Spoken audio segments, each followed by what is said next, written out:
हाँ जी बच्चों, तो अब हम अपना नया चैप्टर स्टार्ट करते हैं और हम लोग टी.एस. ग्रेवाल और साथ में संदीप गर्ग सर की बुक यूज़ करेंगे।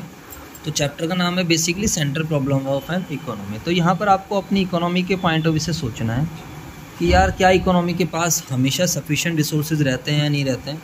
इकोनॉमी की भी डिमांड आपको पता ही है बहुत ज़्यादा रहती है, क्योंकि पॉपुलेशन ऑलरेडी बहुत ज़्यादा है। तो क्या हमारे पास रिसोर्सेज सफिशिएंट हैं उस डिमांड को मीट करने के लिए? और जब हमारे पास रिसोर्सेज सफिशिएंट नहीं है तो उसी वजह से हमारी प्रॉब्लम अराइज होती है। ध्यान रखना, अगर आपकी डिमांड कम है और आपके पास सप्लाई ज़्यादा है तो फिर कभी प्रॉब्लम नहीं आएगी। प्रॉब्लम कहाँ पर अराइज होती है? बेसिकली जब डिमांड ज़्यादा होती है और सप्लाई कम है। तो हमारी इकोनॉमी के पास रिसोर्सेज उतने नहीं रहते हैं जिससे कि वो सारी की सारी रिक्वायरमेंट्स, पब्लिक की, लोगों की रिक्वायरमेंट्स को क्या कर सके, पूरा कर सके। तो यहाँ पर हमें 3 तरीके की बेसिकली प्रॉब्लम पढ़नी होगी: what to produce, how to produce and for whom to produce. ठीक है, यहाँ पर आपको एक क्वेश्चन आपको पेपर में देखने को मिल जाएगा। तो विदाउट वेस्टिंग द टाइम हम स्टार्ट करते हैं। तो फर्स्ट टाइम कर रहे हैं तो थोड़ा सा हम डीप में पढ़ेंगे और उसके बाद फिर हम अपना जो है आगे इसको जल्दी जल्दी कर लिया करेंगे। ठीक है बच्चों, तो wants of the humans are unlimited but the means of satisfying these wants are scarce. Obvious सी बात है, वांट्स अनलिमिटेड रहते हैं लेकिन रिसोर्सेज हमेशा क्या रहते हैं? Limited. It is possible for an economy to produce everything for each individual because no economy possesses. It is possible की जगह impossible है। मैंने कहा यार ऐसा तो हो ही नहीं सकता। It is impossible, हर एक इकोनॉमी के लिए इम्पॉसिबल है वो हर चीज़ बनाना जो एक इंडिविजुअल को चाहिए, क्योंकि किसी भी इकोनॉमी के पास अनलिमिटेड रिसोर्सेज नहीं होते। It become necessary for every economy therefore to make a choice. इसलिए इकोनॉमी को भाई हमारे पास क्या है मेरे बच्चों बताओ?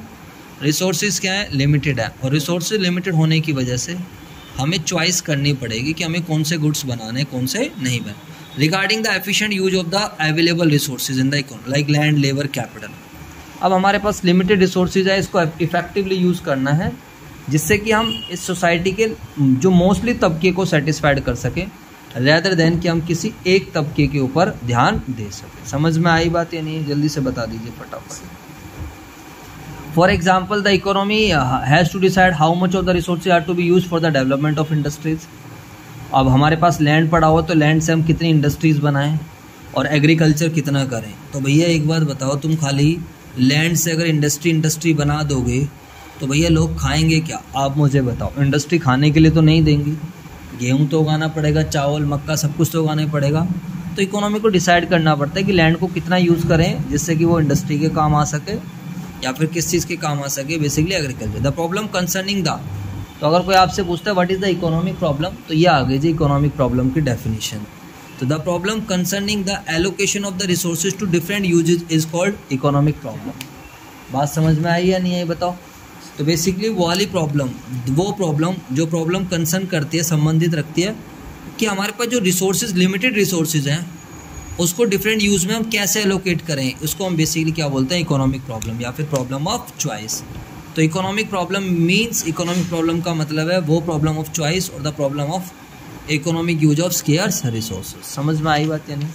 तो यानी कि हम स्केर्स रिसोर्सेज को कहाँ पर यूटिलाइज करें जिससे कि हम अपनी मैक्सिमम जो रिक्वायरमेंट्स है उसको क्या कर सकें, हम पूरा कर सकें। समझ में आया नहीं है?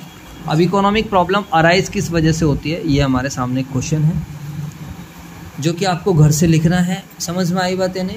तो इकोनॉमिक प्रॉब्लम इस वजह से अराइज होती है क्योंकि अनलिमिटेड वांट्स हैं और रिसोर्सेज हमारे पास क्या है? लिमिटेड हैं।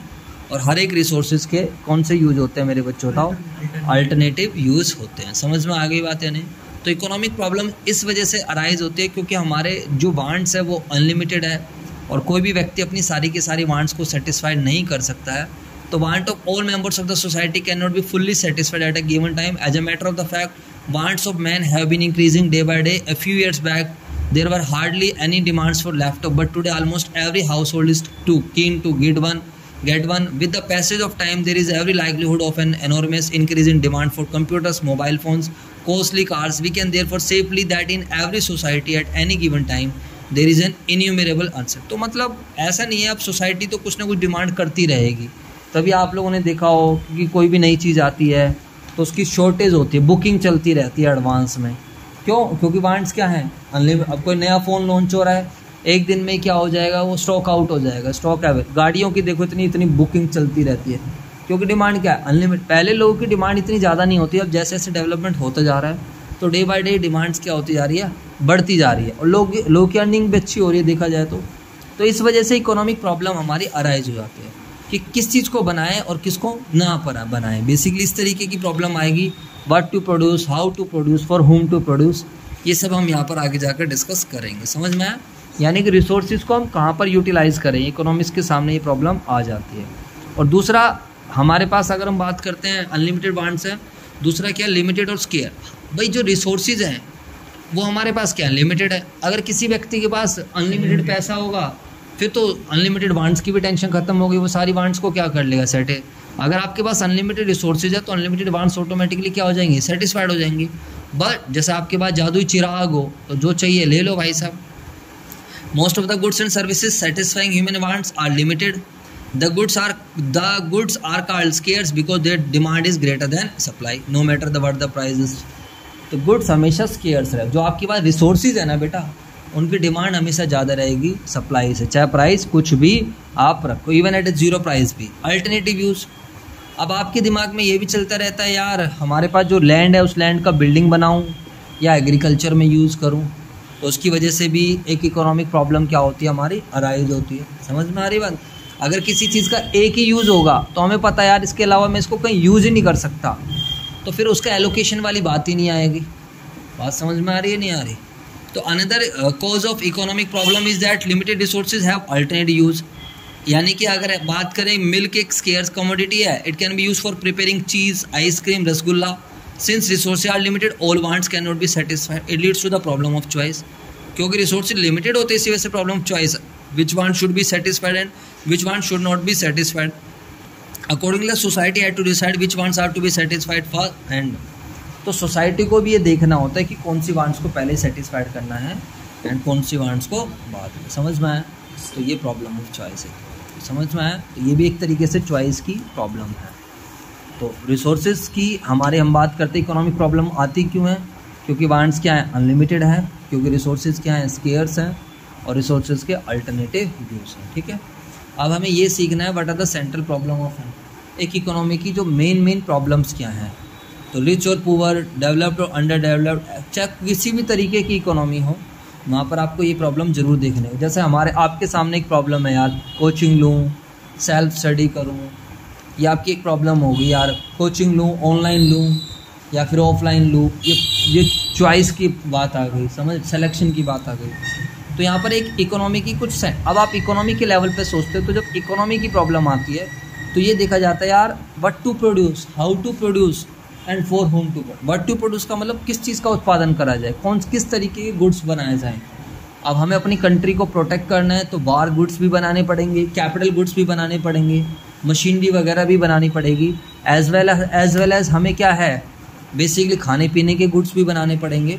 तो बेसिकली एक इकोनॉमी के सामने ये प्रॉब्लम रहती है कि यार वो किस तरीके के गुड्स बनाएं, क्योंकि रिसोर्सेज तो उसके पास क्या है, लिमिटेड ही। बात समझ? अब गवर्नमेंट के पास इतना पैसा तो होता नहीं है कि भैया जितना अभी देखो कितने पता नहीं 625 करोड़ रुपए हमारे उसमें लगे हैं जो चंद्रयान 3 की रिसर्च के रिगार्डिंग, अगर आपको पता होता है। पता नहीं कोई 625 बता रहा है, कोई 651, मेरे को एग्जैक्टली कंफर्म नहीं है। अब गवर्नमेंट को मान लो हमारी कंट्री भूखी मर रही है, हमारे लोगों पे खाने के लिए पैसा नहीं है, तो फिर गवर्नमेंट के लिए प्रॉब्लम है कि मैं अपना इस जो अमाउंट है इसको मैं रिसर्च के लिए यूज़ करूं या पहले लोगों की जान बचाऊं। जैसे पाकिस्तान जैसे कंट्री की बात करी जाए, आपने देखा हो श्रीलंका का भी क्या हाल हुआ है। तो ये प्रॉब्लम आती है। अब जब कोई भी कंट्री गुड्स बनाने जा रही है तो उसके सामने प्रॉब्लम है कि कौन से गुड्स बनाएं। मशीनरी बनाएंगे तो दोबारा फर्दर प्रोडक्शन होगा, डेवलपमेंट होएगी। अगर खाना नहीं रहेगा लोगों के लिए, एग्रीकल्चर गुड्स नहीं रहेंगे, तो फिर लोग बचेंगे कैसे? समझ में आया? तो ये प्रॉब्लम ही तो हो गई, एक डायलेमा तो आ गया कि हम कहाँ क्या करें। बात समझ में आई? जैसे आपके सामने 10th के बाद एक प्रॉब्लम आई, कॉमर्स लें, साइंस लें या फिर आर्ट्स लें। ठीक है बच्चों, तो इस प्रॉब्लम की 2 डायमेंशन है, what to produce and how much to produce, कितना बनाएं, कौन सा बनाएं। तो ध्यान से समझते हैं सारे बच्चे इधर। तो प्लीज़ बेटा एक ही चीज़ एक बार होएगी, अच्छे से समझते रहना बार बार का। थोड़ा सा मैं बुक रीडिंग पर भी बिलीव करता हूँ कि आप लोगों को ऊपर से ना पढ़ के थोड़ी एक्स्ट्रा नॉलेज भी मिलती रहे और जो ऑथर कहना चाह रहा है उसको हम समझ सके। बाकी तो हम दूसरी बुक से भी पढ़ लेंगे। The first and foremost, the first जो भी है किसी भी इकोनॉमी की सबसे बड़ी पहली प्रॉब्लम होती है कि what goods and services should be produce, किस तरीके के गुड्स और सर्विसेज बनाए जाएं जिससे कि maximum wants of the peoples को हम सेटिस्फाइड कर सके। This problem arises due to the fact that means are scarce in relation to their wants. Scarce का मतलब होता है लिमिटेड। एक चीज़ हमेशा ध्यान रखना, रिसोर्सेज हमेशा लिमिटेड होते हैं वांट्स की कंपेयर।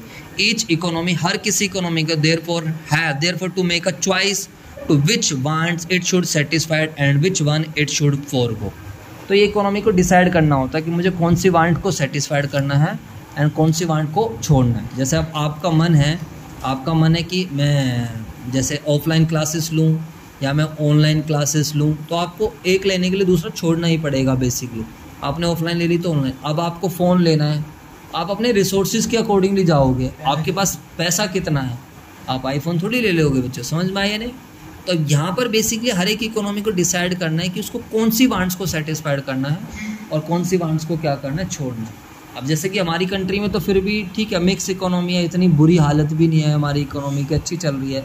तो हमारी कंट्री में सब कुछ पैरेलल चलता रहता है। बेसिकली देखा जाए तो डेवलपमेंट भी चल रही है, रिसर्च भी चल रही है, एग्रीकल्चर भी हो रहा है, इंडस्ट्री भी हो रहा है, रोड भी बन रहे हैं, मेट्रो भी आ रही है, सब कुछ ठीक ठाक चलता रहता है। पाकिस्तान वाले हालात नहीं है, श्रीलंका वाले हालात नहीं है। Firstly the economy has to decide what goods, कौन से गुड्स बनाए जाएँ, क्या गुड्स और सर्विसेज बनाई जाएँ। एग्जाम्पल, कंज्यूमर गुड्स बनाए जाएँ, शुगर बनाए जाए, क्लोथ्स बनाए जाएँ, वीट बनाए जाए, घी जो हम लोग यूज़ करते हैं जिसके कुछ फर्दर प्रोडक्शन नहीं हो रहा है। And which of the capital goods कौन से बनाए, machine, tractor etcetera to be produce. तो ये इकोनॉमी को डिसाइड करना है कि कंज्यूमर गुड्स बनाए जाएँ या फिर कैपिटल गुड्स बनाए। Similarly the choice has to be made the production of the war time goods, कि भैया वार टाइम गुड्स बनाए जाएँ क्योंकि हमें दूसरी कंट्री से भी अपने आप को प्रोटेक्ट करना पड़ता है, like rifle, guns, tanks and peace time goods like bread और बटर। क्या बनाया जाए, बात समझ में आई है नहीं। तो ये प्रॉब्लम है, तो इस वाली प्रॉब्लम में आप यही लिखोगे व्हाट टू प्रोड्यूस के अंदर। बात करेगा हाउ मच, तो अब चलो हमने डिसाइड कर लिया कौन सा कितना बनाना है। बनाना तो सब कुछ ही होता है बेसिकली, क्योंकि अगर हमारे पास जम्मू कश्मीर में या और जो हमारी घाटियाँ वाटियाँ हैं वहाँ पर अगर हमारे सैनिकों के पास हथियार ही नहीं रहेंगे तो वो कैसे फिर दुश्मनों से वो करेंगे, अपनी कंट्री को बचाएंगे। बात हम फिर पुरानी 1947 से पहले वाला हाल हो जाएगा हमारा देश फिर। तो ये दिक्कतें हैं।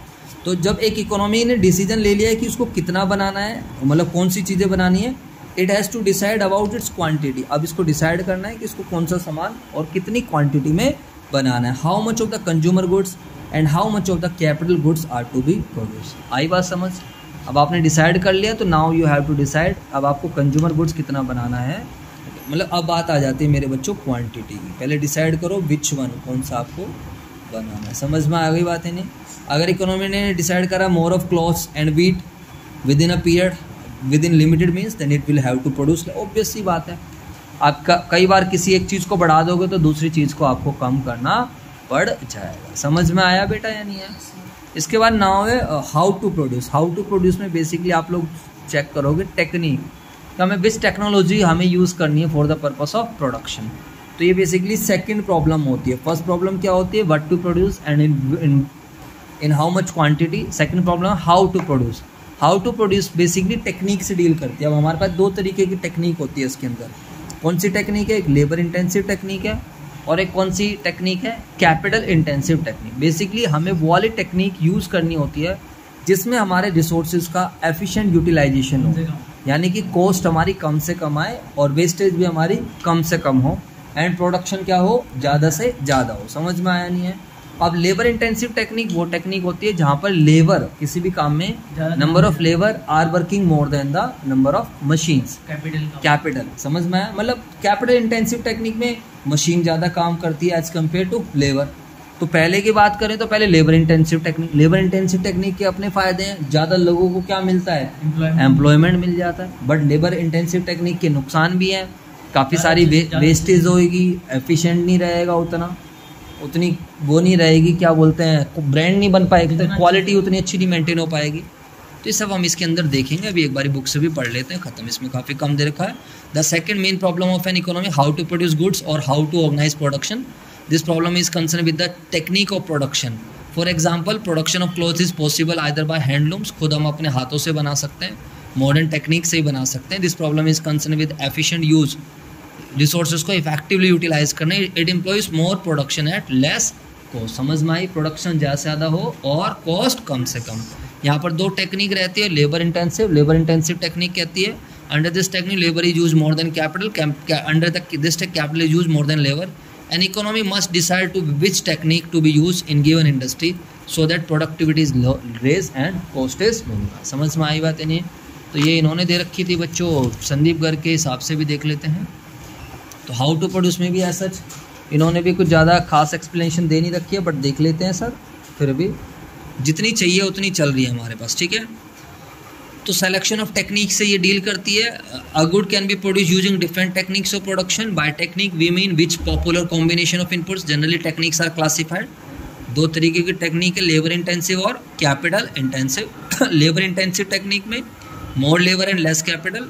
In capital intensive, there is more capital and less labor. For example, textile can be produced with lot of labor and little capital, or with less labor and more capital. Availability of factors and the relative price return. ठीक है, तो इसमें कोई बड़े सब same ही similar ही है। The selection of technique is made with a view to achieve the objective of raising the standards of living of the people and to provide employment to everyone. For example, in India, LIT is preferred due to abundance of labor, है ना, whereas countries like USA, England, etc. prefer CIT.